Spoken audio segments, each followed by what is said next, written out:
Les agents de la DGRAD de Mwenedito étaient dans la rue ce lundi pour dire non à l'assignation à domicile privé de leur collègue receveur, œuvre d'un greffier de la place qui a aussi usé des menaces alors que ce receveur n'agissait que dans le cadre de son service en usant des moyens légaux à sa disposition pour couvrir à l'entreprise CEP Congo SARL la taxe sur détention des instruments, des mesures à usage industriel. Sylvain Fizemukadi pour ce reportage.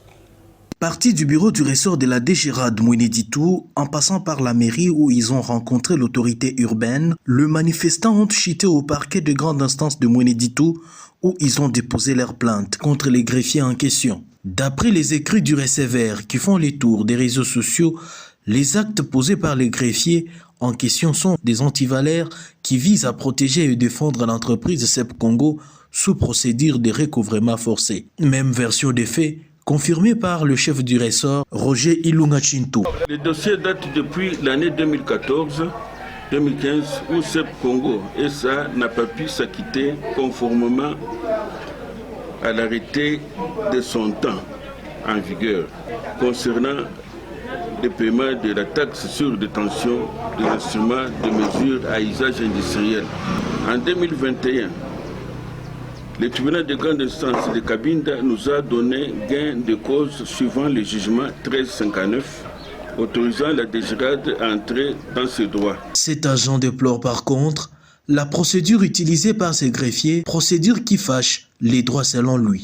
Le samedi 5 août, le greffier transporté à bord de la Jeep de CEP Congo a réussi à traumatiser, à poser des actes de vandalisme avec violence et menaces physiques dans la famille du receveur de la DGRAD à son absence. Nous déplorons l'attitude du greffier telle qu'est énumérée ci haut. L'assujetti a le droit de faire sa réclamation, mais c'est là envers la fonction du receveur, personne morale,